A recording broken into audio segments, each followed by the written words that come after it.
All right. So once again, thank you everyone for joining today. Really appreciate you taking time out of your busy schedules to join us here. My name is Laura, and I'm one of the Knowledge Translation Coordinators at the Canadian Liver Foundation. And I'm Tiffany. I'm also one of the knowledge translation coordinators, and I'll also be moderating the chat. So if any of you have any questions, feel free to pop it in the chat and um, I'll be able to assist with it. Okay, so I would just like to start with a quick land acknowledgement out of gratitude and respect for the land we currently occupy. I'm just going to pause on the slide for a few moments for everyone to read through.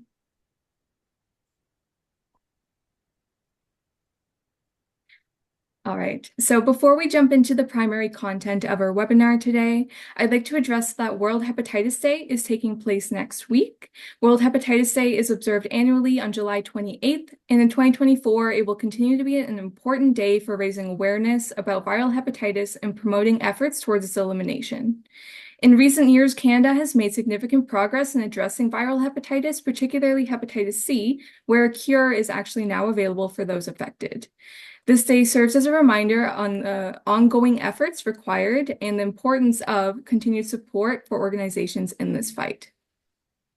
So lastly, before we hear from our expert panel on viral hepatitis, I just want to share a few new and exciting initiatives upcoming within the CLF. So firstly, on July 28th, World Hepatitis Day, we will be launching a new self-assessment tool, which will determine your risk for key liver diseases such as viral hepatitis and liver cancer. Also on the topic of viral hepatitis, we will have a great opportunity for you to get involved. We invite you to share your thoughts on hepatitis C, where we will have a community discussion taking place September 4th.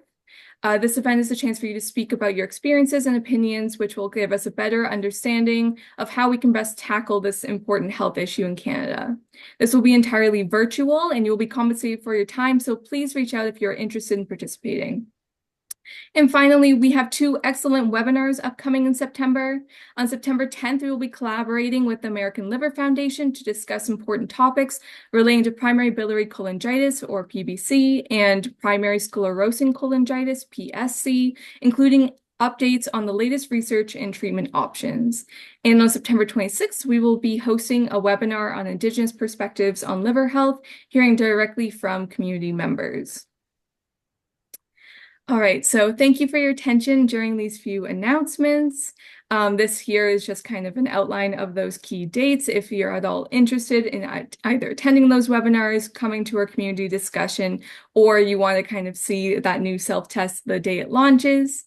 And otherwise, now we will head into our webinar content to hear from the two experts we are very fortunate to have joining us today. So we have Dr. Carla Coffin and RN Jackie Pinto, and I will now turn the floor over to them.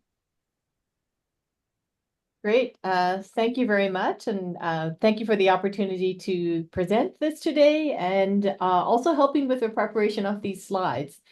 So I'd like to introduce myself. My name is Carla Coffin, and I am a professor of medicine and a hepatologist at the University of Calgary. I'm also fortunate to be director of the Viral Hepatitis Clinic, which is associated with Alberta Health Services. And just this year, I became the president for the Canadian Association for the Study of the Liver. And then next slide. Jackie, would you like to introduce yourself? So my name's Jackie Pinto. I've been working at the liver clinic since 2012. I've been nursing for about 20 years. And I'm also involved in the ECHO project that helps treat hepatitis C in remote communities in Alberta. Great. And we've been working together for how many years? 10 years, 12 years, 15 years at least. Okay, so today Jackie and I are just going to cover some very basic facts about viral hepatitis and what are the different types of hepatitis. It's a bit like an alphabet soup.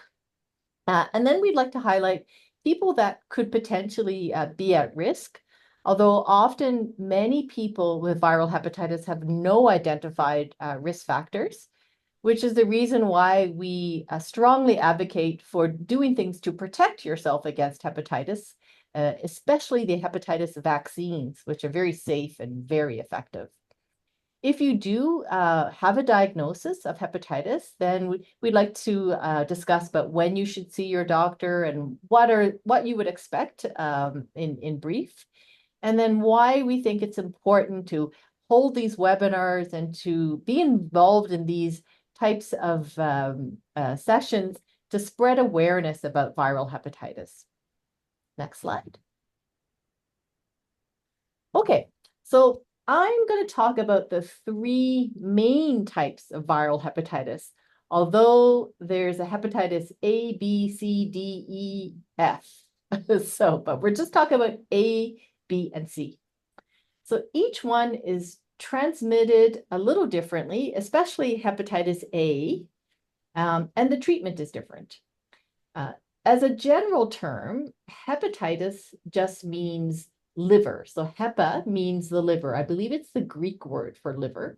And itis is a Latin word meaning inflammation or something that is causing damage or irritation to your liver. So it's like a generic term. And there are different things that can cause hepatitis, not just viruses. In most people, there are no symptoms of viral hepatitis.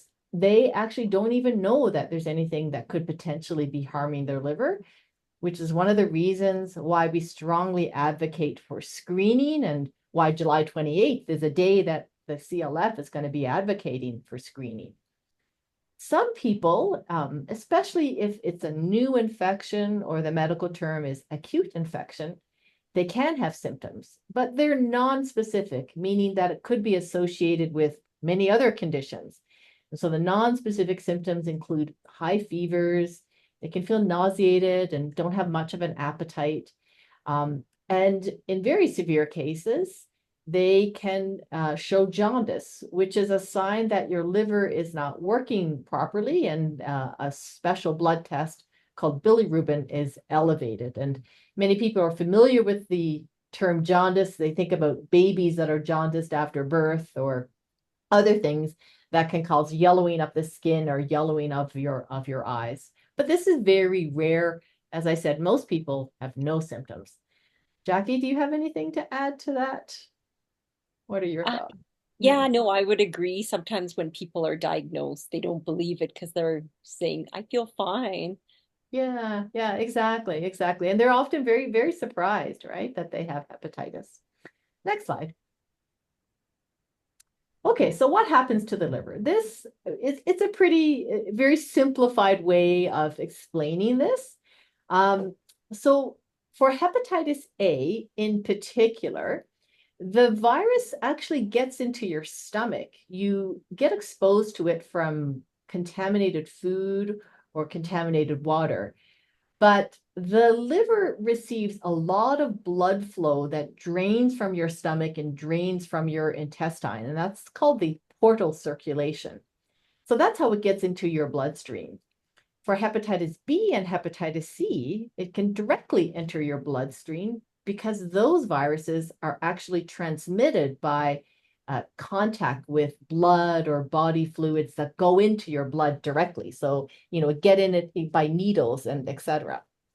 So then the virus travels to the liver, and the word hepatotrophic means that it likes the liver. And then it tends to hang out, and it can directly cause damage to the liver cell, although rarely, or it can lead to damage over time because your immune system is trying to get rid of it. So it's trying to attack and get rid of the virus that's inside the liver cell. Over time, for many years, and that's with a chronic infection such as hepatitis B and hepatitis C, it can cause fibrosis. It can cause scarring. So think about you're persistently attacking or cutting yourself, and you're causing scarring, scar tissue to form. And this can slowly damage the liver and impair its ability to do things. So the liver is an amazing organ. It has 500 different types of activities, or 500 different types of processes that it does to make you healthy. But if it's scarred, then it can slowly have impaired ability to metabolize drugs, to filter the blood, to make important proteins. And then over time, this can lead to very severe scarring called cirrhosis. And then the end stage of liver disease, including liver cancer and liver failure. So very simplified term or very simplified explanation of what can happen. So next slide. So now we're going to talk about the three main types of hepatitis. As I sort of already mentioned in the last slide, so hepatitis A, you get that from eating contaminated food or water. So it's almost like food poisoning in a sense. There's no specific treatment that's needed. In fact, most people, it's like you recover from food poisoning. You get better on your own. You don't feel too great, but things sort of improve. The good news for hepatitis A is that there's a very good vaccine, and that by getting the vaccine just once, it's just 2 shots, then you're protected for the rest of your life. If you do get hepatitis A and recover, then you're also protected for the rest of your life. The next virus, this is one that I am interested in. That's what I've studied most of my career and do research, is hepatitis B. This is a totally different virus. It's transmitted by bodily fluids and blood. It is the most common viral infection in the world. Almost 300 million people have it. This can cause acute infection where you have it and you get better from it. It clears and you develop what we call immunity. But if you're exposed as a baby or a young child under the age of 1, especially, you're more likely to develop a chronic infection. So chronic means lifelong. It's there for the rest of your life. And there is no cure for hepatitis B, but we have really good drugs that can help control the infection, suppress it, keep things under control so that you don't develop all these problems I talked about before about cirrhosis and liver cancer. The good news about hepatitis B is that there is a vaccine. We can prevent hepatitis B, and that's why the Canadian Liver Foundation, CASL, Action Hepatitis Canada say every person should get the hepatitis B vaccine as soon as possible after birth, and then you're protected for the rest of your life. There's no cure for hepatitis B, but there's lots of research being done in trying to find a cure, and hopefully there's be a cure in the future. And then last but not least, hepatitis C. Hepatitis C is similar to Hep B in that it's also transmitted by blood, and mainly like blood-to-blood contact. So if you have needles or something, or in some regions, or even before Canada had a screening for Hep C in our blood system, you could have gotten it from a blood transfusion. Hepatitis C, the good news, we have very good treatments, all oral therapies. Jackie will tell you a little bit about that later, that can cure hepatitis C with only a few weeks or a few months of therapy. If untreated, hepatitis C can also lead to very severe liver disease, cirrhosis, and liver cancer. There's no vaccine for hepatitis C, which is important because there's still 70 million people in the world with hepatitis C, but there's lots of research being done to try and find a vaccine. Now, at the bottom of the slide, I just have a couple of small words or a small paragraph about the other types of viruses. A quick update. So hepatitis E is like hepatitis A in that it's transmitted by food. A vaccine is available in China. Interestingly, hepatitis E is transmitted by eating uncooked pork because pigs get hepatitis E. Hepatitis Delta, it's also very interesting, or an unusual virus in that it goes along with B. So if you have hepatitis B, you can get Delta because Delta needs hepatitis B in order to survive inside the body. It's also transmitted by blood. And there's there's no vaccine only for Delta, but if you get the Hep B vaccine, you're protected against both. So I know this is probably a bit of an information overload, but we have time if you want to ask questions about all of this later. Jackie, do you have anything to add? Nothing to add. Okay, good. Go. Next slide. Okay. So I'm still talking about the vaccine because, we talk about vulnerable groups, but in my opinion, for Hep A and Hep B, nobody's vulnerable or probably not mispronouncing, nobody is at risk if they just get the vaccine. Then they're protected. But otherwise, there are certain groups of people that we know could be at higher risk for Hep C, especially because there's no vaccine for Hep C. And these are people, if you live with somebody who has hepatitis, a close contact. If you are using needles that could potentially not be clean or not sterile, and then injecting those needles into your own blood. If you're traveling to an area where there's a lot of prevalence for hepatitis, so we often hear on TV commercials, if you're traveling to some part of the other countries, get the Hep A, Hep B vaccine, because you don't want to go to Mexico and have your vacation ruined from getting hepatitis, and it's very easy to protect yourself. We also say that if people have a compromised immune system, they could be at risk. So this is a special situation for hepatitis B.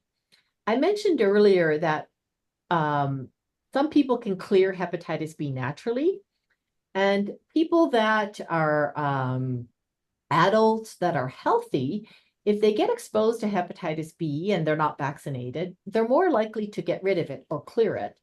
But if their immune system is not good or strong, then they're not able to get rid of it, and it can become a chronic or a long-term infection.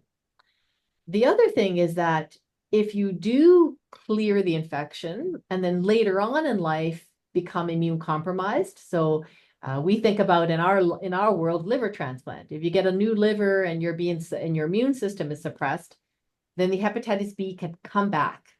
Or if you get chemotherapy, so very strong cancer therapy that can suppress your immune system, then the hepatitis B can come back. And that's why these people are at high risk, and we need to make sure that they are tested for hepatitis B and monitored, and in some patients given treatment. And this is also aligned with why we recommend everybody should have universal screening for hepatitis B and hepatitis C, so that it doesn't come up as a big surprise when they're diagnosed at the time when they find out they have cancer or something wrong with their immune system. So hopefully that's relatively clear. And again, lots of time for questions if people want to ask them later. Next slide. Okay, so prevention. How do we stop the spread? I'm sounding a bit like a broken record. Everybody should be screened for hepatitis B and C, once in a lifetime test for all adults. And then if you are not immune to hepatitis B, just get the vaccine and you're protected. Also get the vaccine against hepatitis A, even though it's like food poisoning and you probably would get better. Nobody wants to get sick from a virus. Like, you'd rather just protect yourself, and then you don't have to worry about, having all those horrible symptoms I talked about earlier about jaundice and pain and losing weight. Don't share needles, or ensure that all the needles that are used are sterile, clean, single use. So if you're going to get a tattoo or get your ears pierced or any types of injections, it's important to ask the person, oh, are these clean? Are these sterile needles? Are they being thrown away? Or make sure that it's a reputable place that's doing the injections. And hopefully our health system is reputable and no concerns about that. So I'm sort of joking here. Of course it's safe, but it's important that we check for other places. And also be mindful about safe food and water consumption, because hepatitis A is transmitted by contaminated water or food. And if you're traveling to a place where it's more endemic, to get the vaccine. We often hear, though, about outbreaks even in Canada of, strawberries or lettuce being imported from another place and being contaminated with hepatitis A. And just by getting the vaccine, you're protected.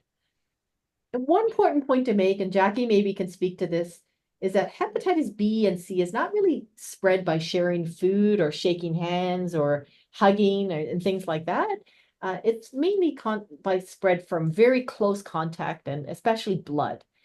So, people living with hepatitis B and hepatitis C, they don't have to worry about that the same way as it is for hepatitis A. Yeah. If you have any other comments to make. No. We Okay. should talk about that in the questions. Yeah, we do. Yeah. Next slide. Okay, so how do we screen for viral hepatitis? It's quite simple. It's a very simple blood test, and it looks for the viral proteins or antigens or parts of the viral particle. And then it looks for your immune response. So how your own body is recognizing the virus, and that's called antibodies. Liver enzymes are non-specific. I mean, liver enzymes is just a marker of liver damage, and other things can cause liver damage. But that is one of the ways that sometimes might trigger us or make us suspect that, oh, is there something damage in the liver and could it be a virus? And then further testing is done to confirm if the infection is active or if you might have had it in the past and cleared it, and how active it is. And that's called a PCR test, a nucleic acid test, or RNA or DNA, or viral load. Bunch of different medical terms, but it's a special test, a confirmatory test. And then for hepatitis C, currently, there are some exciting new screening methods. They're called like point of care tests. It's great because you don't need to go to a lab and have a blood draw and have it and then wait for the results. You can almost get it right away. And that's from a finger stick assay, also a dry blood spot testing, which is being tested for remote communities where it's harder to get lab testing done. And I hope for hepatitis C, we might even have some of these assays in future. Or hepatitis B, I mean. Next slide. Okay, so treatment, which we talked a little bit about. Hepatitis A has no specific treatment. Generally, it clears naturally and people recover and get better. A sort of supportive care. So if they're nauseated and vomiting, they may need IV fluids and so on. Hepatitis B has no cure, but we have very good therapies. They are mainly that are pills that people take for many years, and it helps control it. It helps keep things stable. We have used an injection called interferon, but this is not used very often now. More people are basically taking these pills. And as I mentioned, lots of research towards finding a cure. Remarkably, hepatitis C can be cured. Even in my career, in mine and Jackie's career, we remember when it was really hard to treat hepatitis C, and now it's so amazing. In 8 to 12 weeks, you can take these pills and be cured, and a very high success rate, 95, maybe up to 99% success rate with pills that are very easy to take. Before we used to use interferon with lots of side effects, and now it's a very well tolerated treatment. Next slide. Okay, so how do we spread awareness about viral hepatitis? A lot of people, when they have hepatitis, they feel like stigmatized. They feel embarrassed about it. They don't want to talk about it. And I understand that. I'm sympathetic, and I can't say I know what you're going through, because that would be that's probably nobody can really appreciate exactly what you're going through. But we do know that by sharing your experience and increasing awareness, it helps other people, and it helps the likelihood of being able to get early diagnosis, improving health outcomes, improving funding, improving awareness about hepatitis, and doing more so that we can help more people with hepatitis. And ways to spread awareness is, talk to people and say, hey, I saw this webinar. Have you ever heard about it? Do you know that you can get a vaccine? Why don't you get the vaccine? Or tell people, I went and got screened for hepatitis B and hepatitis C. Did you get screened? It's a very simple blood test.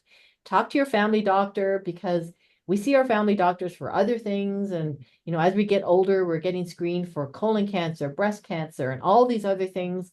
And you can say to your family doctor, hey, I should be screened for hepatitis B and C because this can cause liver cancer. So it's like a screening test for liver cancer. And it's a very simple once in a lifetime test. Just do it once, and then you're done, right? And then all of these educational resources that we have, like such as the stuff from the Canadian Liver Foundation, share them with people, and increase awareness and reduce the misinformation. A lot of places out there on the internet that talk about wrong medical information, to be quite frank, and this is a reliable source to get information about hepatitis. Next slide. So why is it important to spread awareness? In that both the patient, their family members, other healthcare providers, the general community can understand what's the impact of viral hepatitis. If you share more information, it reduces the stigma and shame. I'm just want to encourage people to do it, but of course we understand that if it's difficult, but by doing so, it could help the general community. Educate others about the importance of vaccination.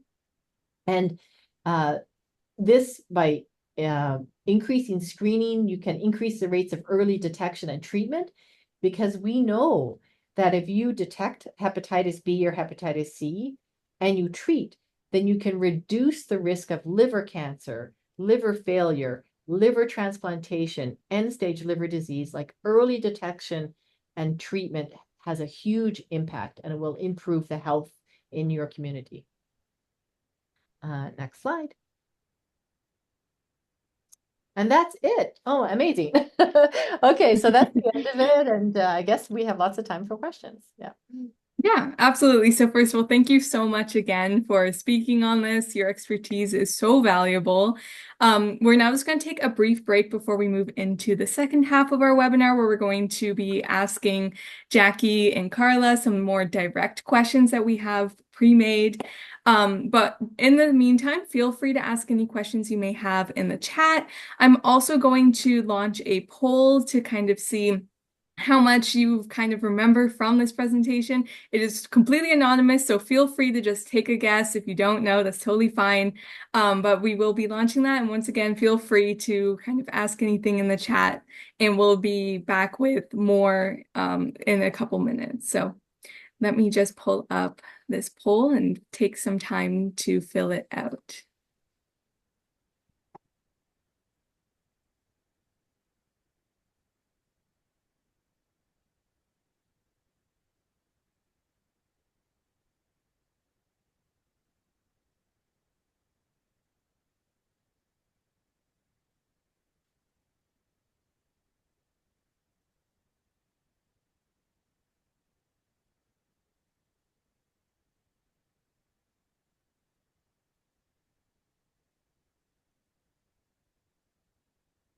Okay, while they are filling this out, I did receive a question directly. So whether Carla or Jackie, you want to take this, in your opinion, what's the most important next step to improve healthcare delivery for people affected by viral hepatitis?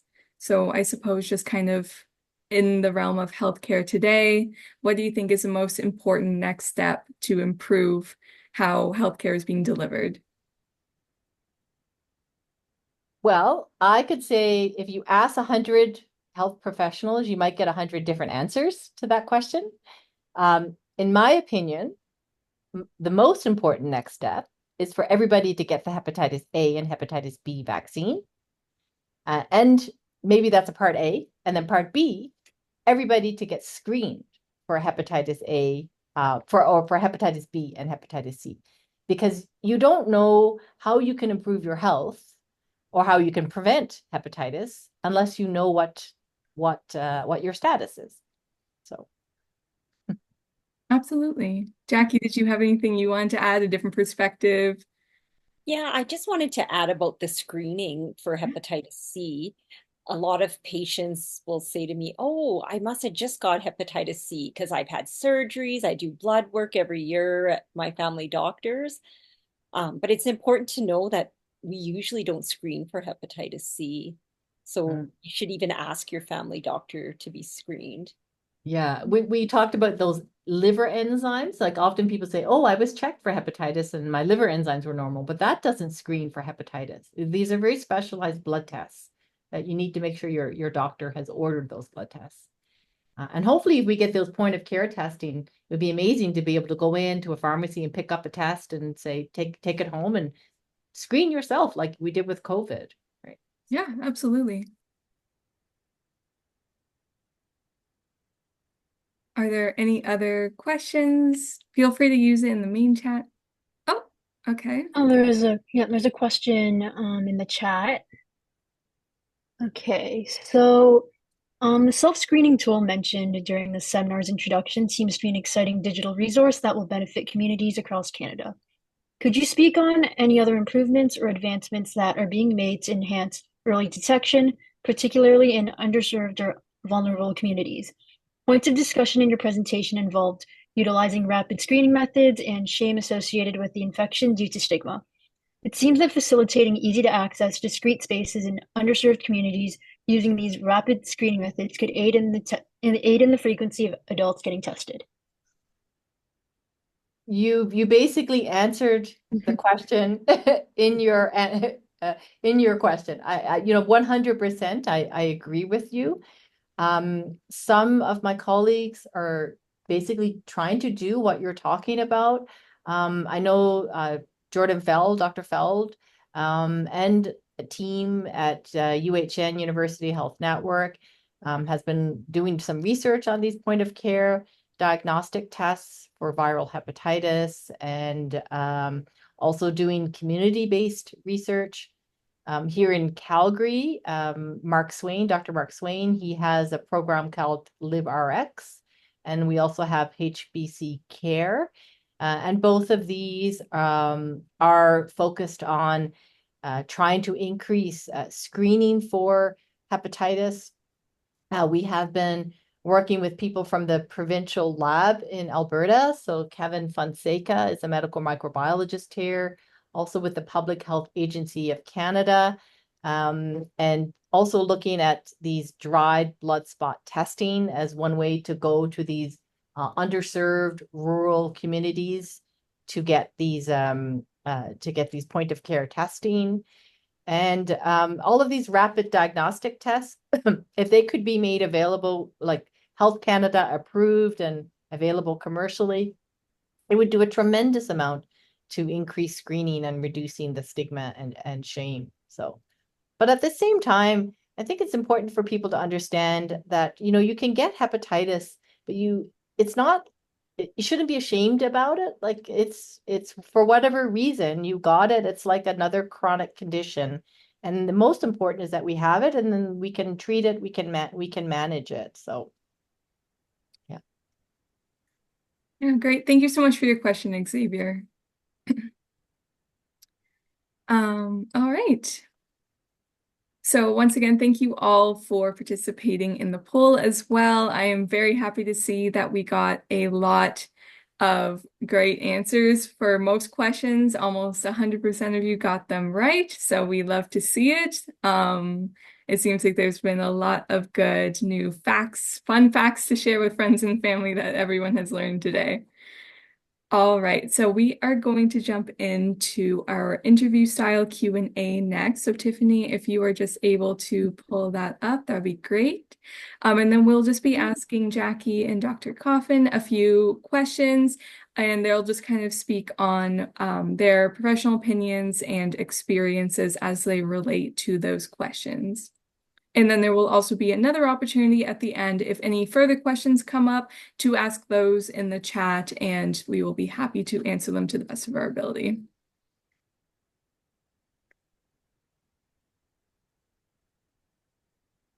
Okay, Tiffany, if you just want to move to the first question. Amazing. So first question, what are current treatment options for hepatitis B and C, and how effective are these options? And are there any potential side effects that patients should be aware of?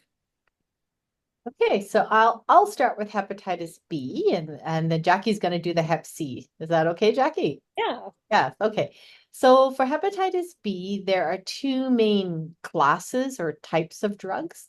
One is called interferon, and the other are called nucleoside analogs, or NUC for short.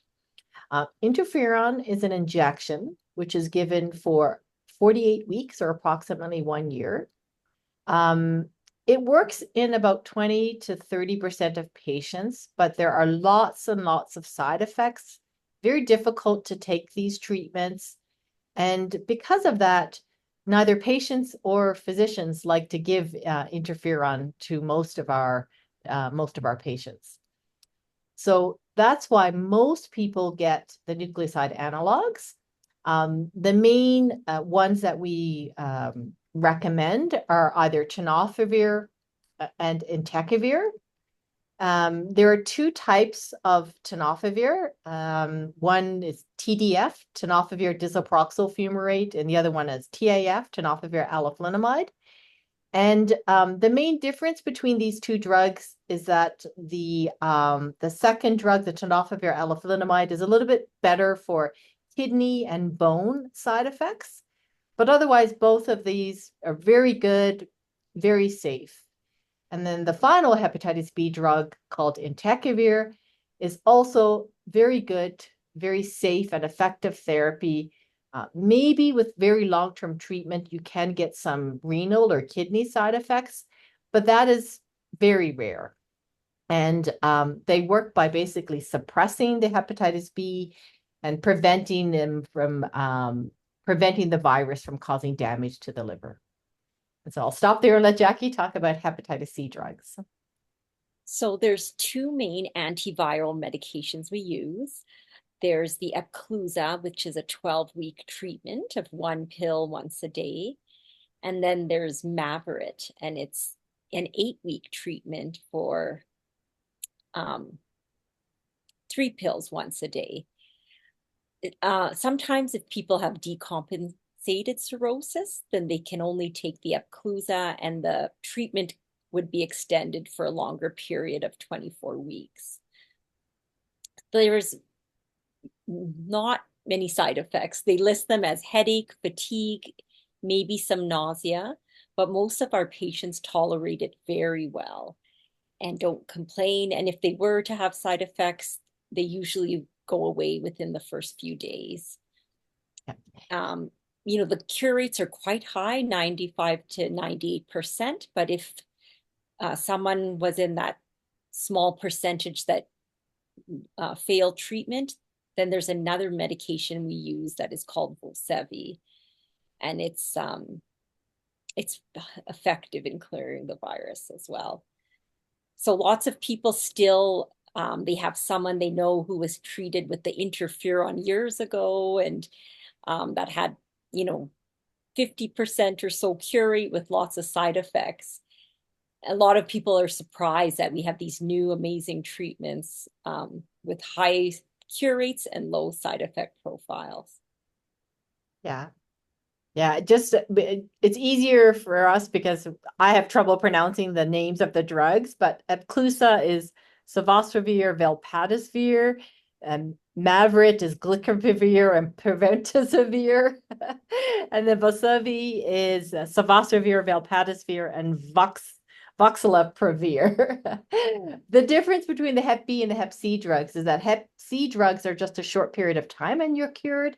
Hep B drugs, most people need to be on it for many, many years, maybe almost lifelong, because they don't cure, they just suppress.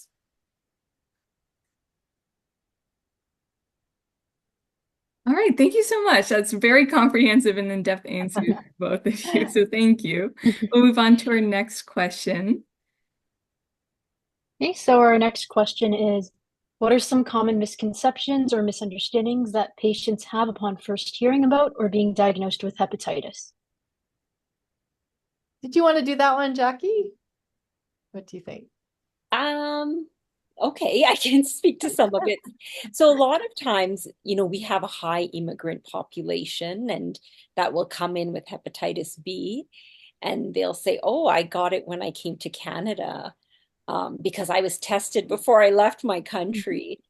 And, we have to educate that hepatitis B was most likely you got in when you were a baby or in childhood, because most adults will clear the hepatitis B. And then for hepatitis C, there's always that stigma people have with IV drug use. So there's lots of reassurance and education, and you know, it doesn't really matter where it was picked up as long as we have great cures and we are moving forward with treatment and cure. Yeah, I 100% agree. I just think that everybody should just be screened, no matter what your background, and then that reduces the stigma of just saying certain groups of people need to be screened for hepatitis B or hepatitis C. Um, and then I think another common misconception and misunderstanding is sometimes by how it's spread, which we probably alluded to before. Like it's mainly spread just by contact with blood or body fluids. So you don't have to worry about not, eating together or, sharing food utensils and things like that. It's just from very, very close contact. And for hepatitis B, if your partner is vaccinated or your household family members are vaccinated, they're protected anyway. And for hepatitis C, just to be careful about not sharing things with blood. So, which I don't think we do anyway, because that would be a bit gross, but like sharing a toothbrush or sharing a razor blade and things like that. That's the main thing. And Yeah, with hepatitis C, sometimes people are worried because of their partner, but there have been married couples who've been married for 50 years and their partner may have had hepatitis C in their 20s and it wasn't transmitted. It's yeah, not easily transmitted sexually. yeah, yeah. So, and then the good news with the treatments and the cure, then you don't need to worry about transmission after that either. So, yeah. Absolutely. That's Thank you. definitely very insightful. All right, question 3. What do you believe is the most challenging aspect of managing hepatitis post-diagnosis?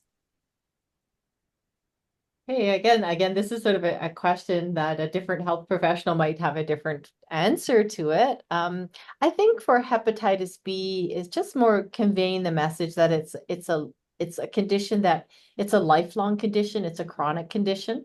So even if you don't need treatment now, it's still important that you have monitoring, that you have regular blood work, that you have regular ultrasound checkups, so that it's always being monitored and checked because it can lead to liver problems, liver cancer, and that if needed, we can give you treatments that can help prevent liver disease from developing, and hopefully we'll have a cure in future.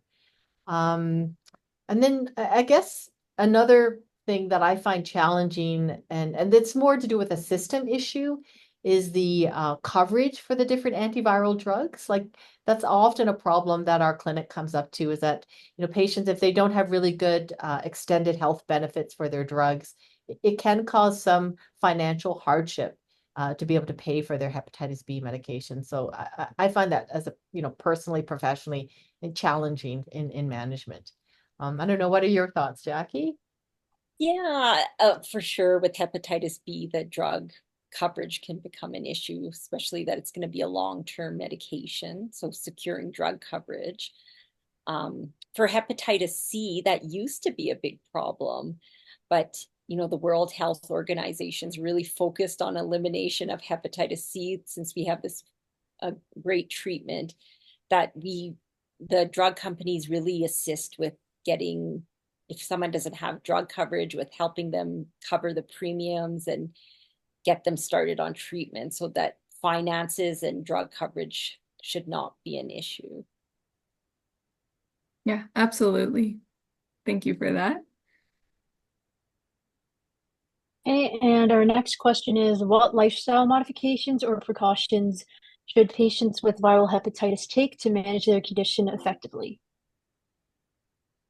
Maybe Jackie will answer that one better than me. Yeah, I mean, patients are always very want to be proactive and anything they can do to prevent further damage to their liver. So, I mean, the most important thing is taking the medication and getting rid of the virus, or as in the case of hepatitis B, managing the virus. But general advice is to have a healthy lifestyle. Like, we all need to do that with diet and exercise, especially with, you know, if fatty liver can also contribute to damage to your liver. So you don't want to add anything else that could cause any problems. So healthy diet, following the Canada Food Guide, trying to get 30 minutes of exercise every day. I mean, these are guidelines that really all of us should be following. And then even alcohol use. We don't want to have excessive alcohol use because we don't want to add any other injuries to the liver. So the new Canadian guidelines is a 1 drink a week. So we would recommend that. And of course, though, if a patient has cirrhosis, there's no alcohol use. Yeah, Yeah. absolutely. Sorry, go Although ahead.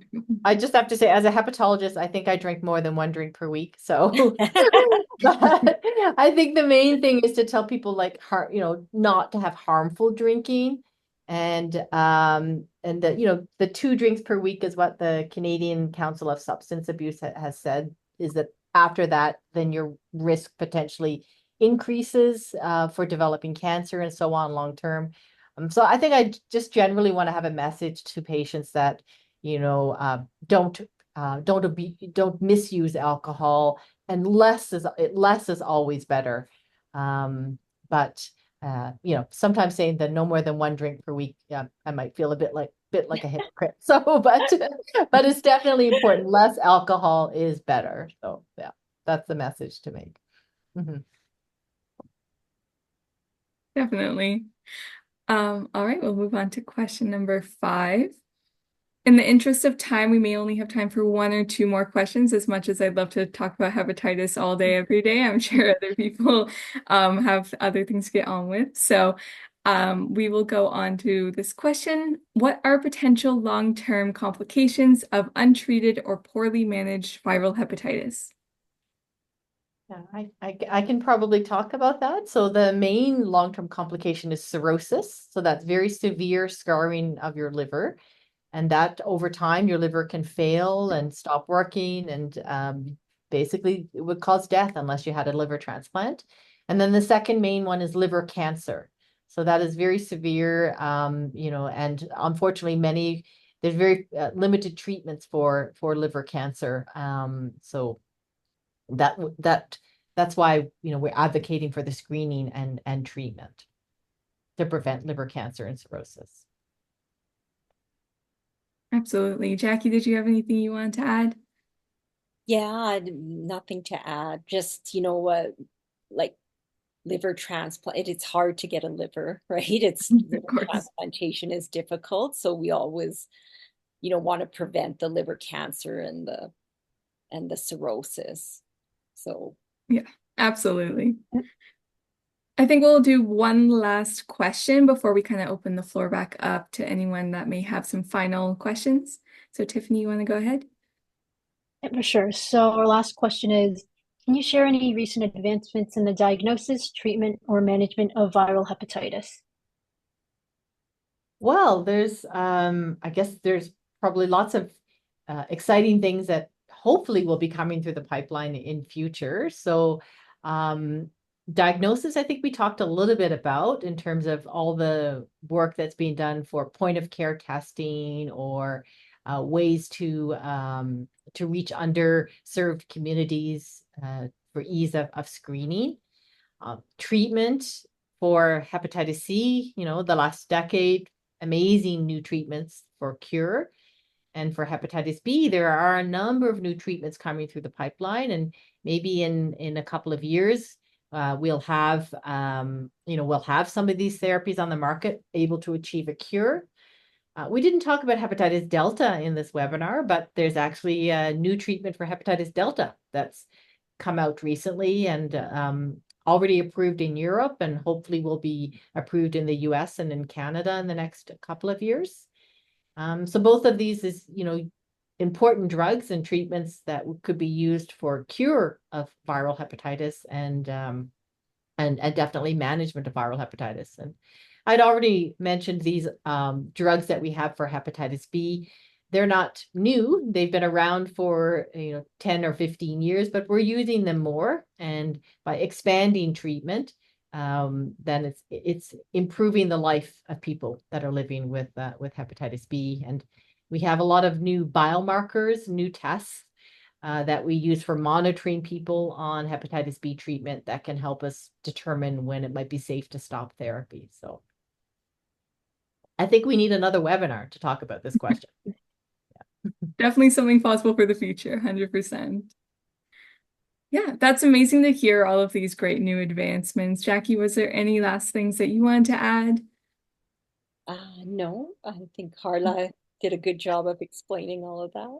Yeah, absolutely. Definitely very exciting things that are hopefully coming to Canada and going to make an impact for sure. All right, so given that we have only 5 minutes left or so in this webinar today, I would just like to once again extend a huge thank you to Dr. Coffin and Nurse Jackie for taking time out of their busy schedules to join us here today and share with us their valuable expert opinions and perspectives. I also want everyone to stay tuned for more webinars from the CLF coming up in September, and remember to mark your calendars for September 4th. We would love for you to join our community discussion on hepatitis C and to share your experiences and insights. This is your chance definitely to make an impact on liver health and hepatitis across Canada. In a moment, I will share a final poll with everyone. So if you have a few minutes to just fill it out, if you have any feedback, then that is great to help us constantly try to improve our webinars. And otherwise, if you have any final questions, please feel free to pop them in the chat, or you are also welcome to unmute yourself at this time and ask them verbally. So thank you again, and I'm going to stop recording at this time.